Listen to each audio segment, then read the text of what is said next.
Morning, everyone. Welcome to Upfront Fridays. Today with us, we've got Amber Elliott and Rich Brauer here to talk about Project Cinema and all things screenwriting play competitions. Woo! So thank you so much for coming this morning. Glad to be here. Yeah, so let's get started. So the project is called Project Cinema. Can you tell us a little bit about it for people who are uninitiated? Sure. Project Cinema, it's actually Project Cinema MI, if anybody wants to go to the website and learn more about it. .org. Exactly. You can tell because she did the website. She's fussier about that than I might be. And it started as Diane Murray came up with this idea last year to do a screenplay competition, which was very successful. And this year, it's kind of rolled back around, and she was kicking around what we do to really throw some gas on this thing. And my idea was to actually produce the winner into a film, professionally, not a student project, but a professional student or a professional project. And so the idea is that these scripts, these screenplays of shorts, they're less than 10 minutes, 5 to 10 pages, I think is the deal.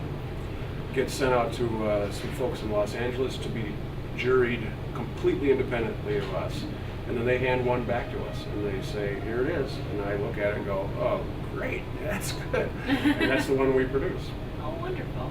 So, and when you say professional, I mean, this is a professional gig. Yeah. You've been doing film for how long? How long have you been here? Well, let's see, Rich? Abe Lincoln. I've been in film in Traverse City for 40 years now. So I've seen the evolution. I've been involved in more than a dozen feature films and hundreds or more of everything else. So I'm kind of familiar with the system of making professional film. And we have department keys that are going to mentor interns in the production process as well. But at no point is it just a student production. It's going to be a professional production with real actors. And so I'll treat it like any other high-end project, which is kind of innovative for this sort of screenplay competition. Well, and especially locally, because one of the things that Diane Murray was really excited about was facilitating a project that would allow other area production crew members to be in this world and learn about these things and be on set. And so it's been a really fantastic thing for the local community, the local creative community as well. Neat. Would you say most of your submissions are local, or do you get them from all over? The final deadline is at the end of the year, so Okay. I don't think we know anything about that yet. No, so there's actually two deadlines. The first one is in November, and then if you get in before then that's $25 for the submission. And if you miss that deadline, we have one at the end of the year, December 31st, and then that is $35. And this is going out all over. Diane's done a wonderful job of really pushing this all over the state of Michigan and then also beyond. So a lot of the universities and whatnot, the writing programs, they all know about it. So it's hopefully open to whoever wants to, but definitely there's an emphasis in this area. Very fun. In fact, it has to be located, the story has to take place, or at least be shot within this neighborhood, so that we don't spend a lot of money traveling all over the place. It's limited to a number of actors speaking parts. The same thing. The parameters of the screenplay competition are on the website, and you can see the things that have to happen to qualify. You can't just dig out an old screenplay that somebody wrote 40 years ago and just throw it in here unless it fits this model. So you've also roped in this year, so second year of the project, you've roped in up north to do some sort of component with that. Can you talk about that? This is almost equally as exciting. Is that once all that happens and the screenplay is picked, then Up North Media is going to do a behind the scenes of the whole thing, which is probably going to be 2 or 3 times as long as the show itself, wouldn't you think? Maybe. Well, especially since they've already started, because Yeah. we had some screenwriting seminars and workshops, and they were already there. I was there photographing, and, Oh, cool. and here walk in some Up North I didn't know media that. guys. Great. Yeah. And then when this whole thing is done, hopefully in the spring, give or take, the State Theater's already agreed to screen the behind the scenes and the final film too. Oh, man. So it's going to be, a kind of a festive event over there It with is. a Very lot cool. of people. But at the end of the day, the whole point of this is consistent with promoting culture and arts in Traverse City and the Traverse City region. That's really the bottom line here. Before the film festival, there was hardly any interest in any of this stuff. So I credit the film festival huge for that. But what's wrong with creating and stimulating the creative arts in this community? That's why people pick a community. And that's what we're trying to do. Oh, that's Don't- really special. don't cry. Oh, God. But yeah, it is really important to bring, especially when you're talking about rural communities where we don't have a lot of exposure to maybe newer things. Not that we don't have the internet like everyone else, but yeah, that exposure and meeting professionals and seeing how the work is done. So you did have screenwriting workshops already. So what kind of response did you get there? Was there lots of people, and how involved were they, and was it fun? Did you have a good time? Since this is the first year for the launch of this project Cinema MI, the response was limited only because not a lot of people know about it. But let me tell you, the people that showed up were super passionate and really excited and enthused and went all in. And they went, most of the people I know, Diane would be able to speak a little bit better about this, but when I went to the workshop, people were just zoned right in listening to, there are two professionals up front teaching about screenwriting. And they were just zoned right in listening right to it and asking a lot of questions and getting really involved. So it's the value that people take away from these seminars and these workshops. I mean, for the cost that they put in, I mean, they're getting so much back. And it's a mentorship, you know, and it also, you don't have to be starting out in the screenwriting. You can have written many of these, but still wanting to sort of perfect your craft and learn a little bit more. And the point of the workshop for the beginners was to create a story, or to help you put down on paper in a format that it has to be for a film. You know, if you just write a narrative story just in paragraphs, blah, blah, blah, blah, blah, and then here's my screenplay, that's not going to fly. It's going to be rejected by the judges. It's got to be in a screenplay format. And so for the beginners, that's partly what the screenplay seminars were about too, is just creating the format. And there's programs out there that help you with that. But if it's not in a standard screenplay format, it's difficult for the judges to think of it in terms of a film. And so that's what that was. But a lot of people are already past that hump, and now it's just a function of creating a story that has an arc, has a surprise, has whatever that makes it fun. And so it's kind of like this thing is open to everybody at all different levels, and we're just looking for the one that is going to be the most entertaining, I guess, or whatever the whims of the judges are. And we don't even know what that. I can't say that they're interested in comedies. I can't say they're interested in drama or action or violence or whatever. I can't say anything. I don't know. Great. And we won't know. So my hope is that there's going to be this broad variety of submissions that allows them to focus on one that just for whatever reason makes the most sense to them. But it doesn't mean the others are off the plate. There's second and third and fourth prizes too. Okay. But also, even if they're not even in that top tier, this has pushed people to get serious about writing screenplays. And so they might, even if they don't win this time, they still have the screenplay. Yeah. And they can still wag that around and show people. And that's an accomplishment all by itself, including to people like me that are interested in film.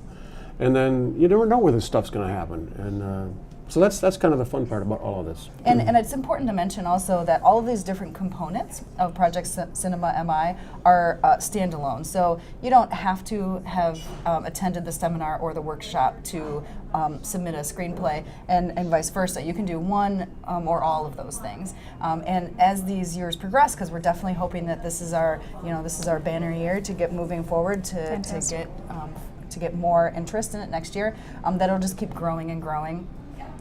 So it'll be good. That's awesome. Well, thank you guys so much. This has been a lot of fun, Amber and Rich, and we'll be right back with our next guest. Learn the trade and make new friends. Up North TV gives you hands-on opportunities in the growing field of new media. Discover your hidden talents in shooting, editing, and graphic design through step-by-step instructions with trained professionals.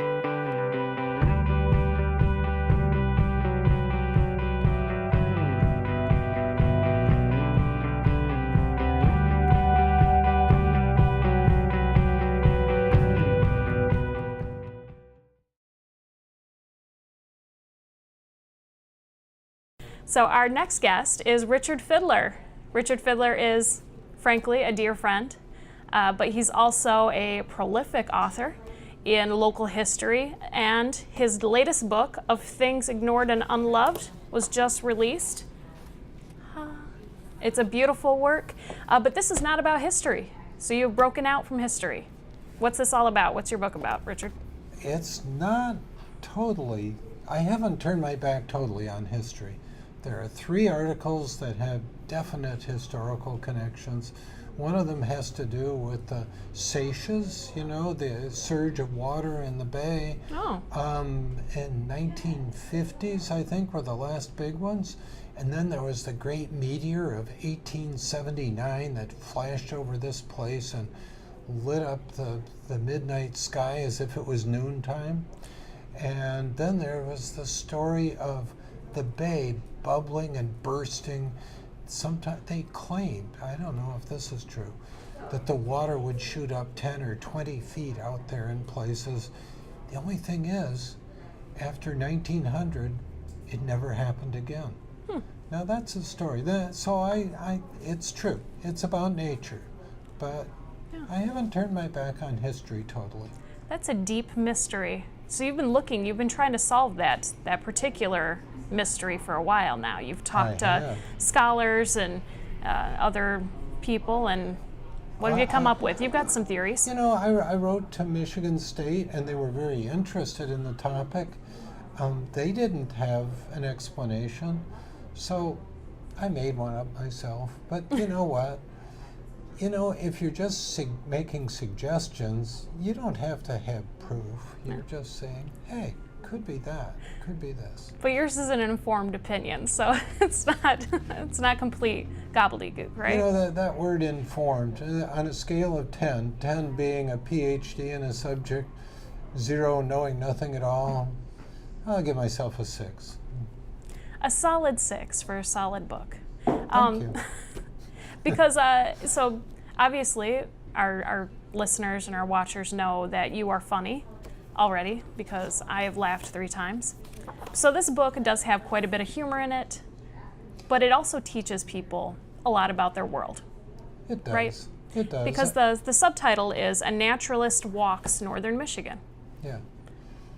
Yeah, I was a teacher for 31 years, and really teachers can't get away with just standing up there and blah, blah, blah, blah, blah, teaching.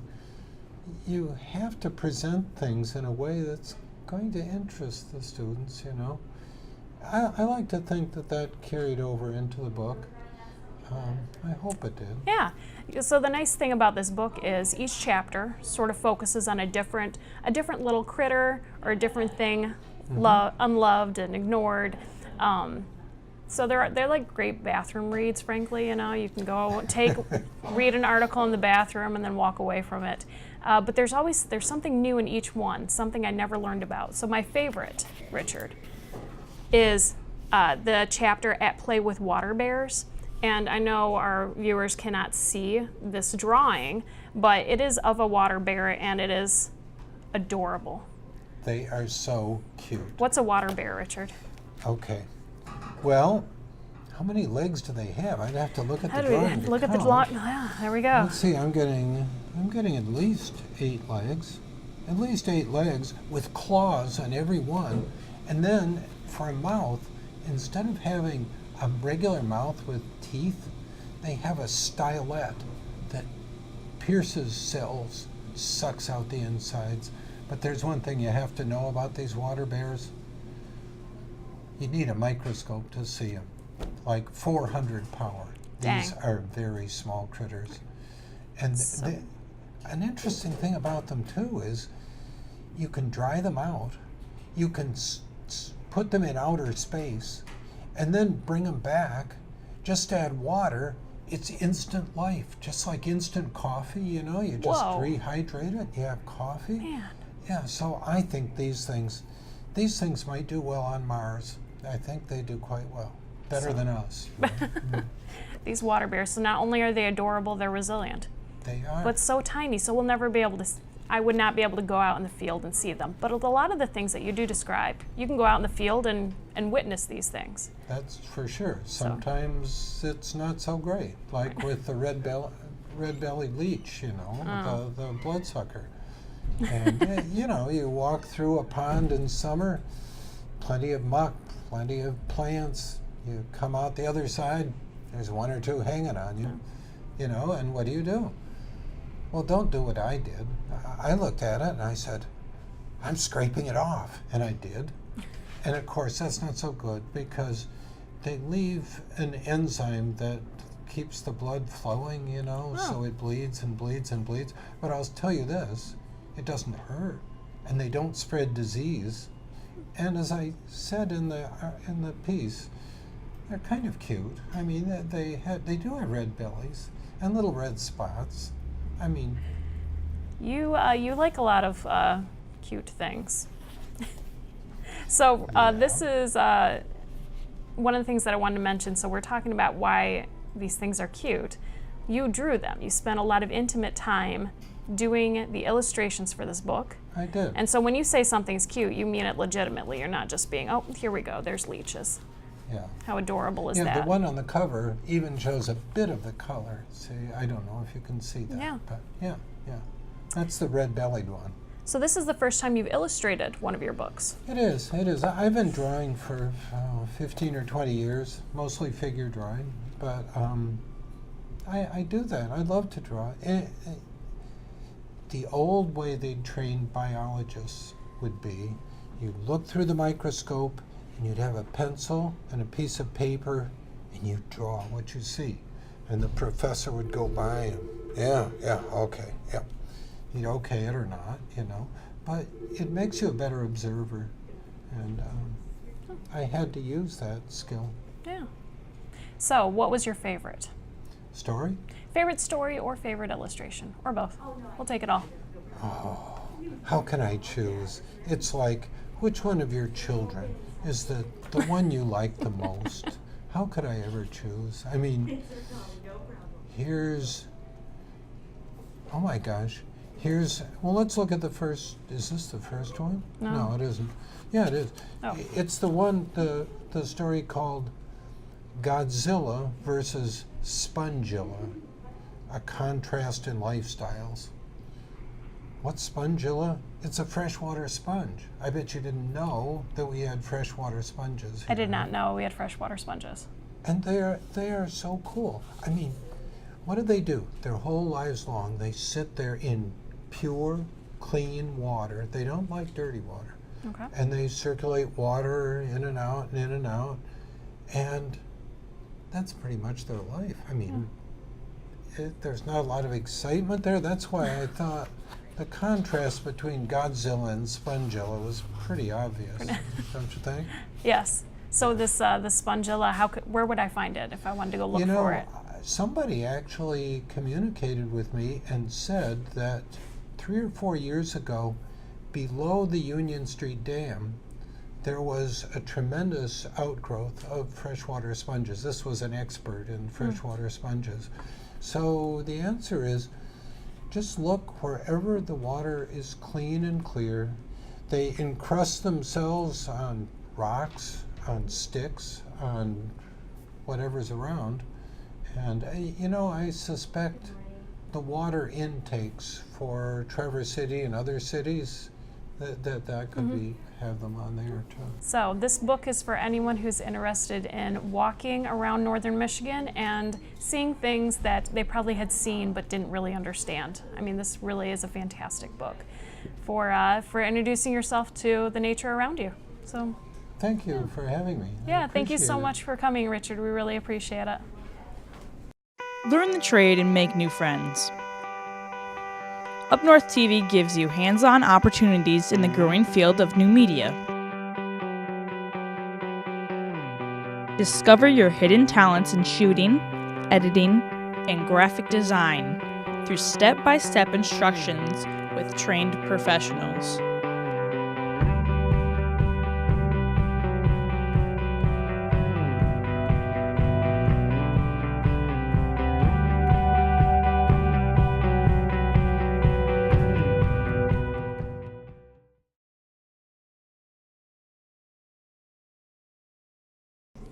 Thank you for watching, and we hope to see you at Horizon Books for next month's show of Upfront Fridays. And remember, you could be Traverse City's most interesting person for a whole 8 minutes. See you next month.